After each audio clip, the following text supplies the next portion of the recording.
আসসালামু আলাইকুম, সবাই কেমন আছেন? আমার পিছনে দেখতে পাচ্ছেন একটা পাম গাছ। এই পাম গাছটা কিভাবে এখানে হলো সেটা আপনাদেরকে বলি। এই যে দেখতে পাচ্ছেন আমার হাতে বিচি, এই বিচির থেকে কিন্তু হচ্ছে এই পাম গাছটা হইছে। আমরা যখন পাম ফল সংগ্রহ করি, পাকা পাম ফল, সেই বাজার থেকে কিন্তু এরকম বিচি ঝরে অনেক নিচে পড়ে থাকে। বিচির থেকেই বীজ হয়ে তারপরে হচ্ছে এরকম একটা চারা গাছ আপনার এখানে হয়েছে।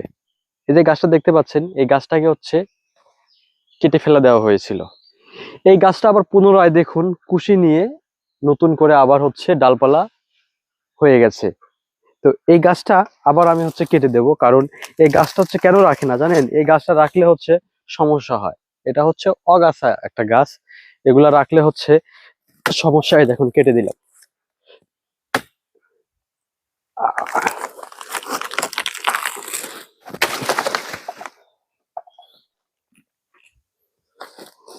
এই গাছের হচ্ছে যে মেথি অনেকটাই মিষ্টি, এটা কিন্তু মেথি। বিসমিল্লাহ।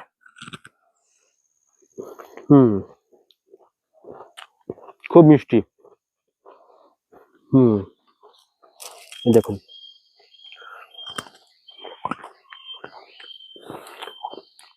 হুম, খুবই মিষ্টি।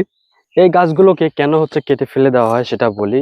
এই গাছের ডালপালা আপনার হচ্ছে অনেক জায়গা মানে ঘিরে রাখে, আমাদের পাম ফল সংগ্রহ করতে অসুবিধা হয়। এই জন্য হচ্ছে যারা বেসিকের কাজ করে তাদেরকে দিয়ে এরকম পাম গাছগুলো হচ্ছে কেটে ফেলে দেওয়া হয়। আরেকটা হচ্ছে আপনারা জানেন বা আপনাদেরকে জানিয়েছিলাম যে ছোট বাগানে এখন হচ্ছে হাতি অনেক পরিমাণের হচ্ছে আক্রমণ করছে। এই যে আমি কিছুক্ষণ আগে যেটা খাইলাম, গাছের মেথি, এই ছোট পাম গাছের চারাগুলো হচ্ছে হাতি জঙ্গল থেকে আসে খাওয়ার জন্য, এই মেথি খাওয়ার জন্য।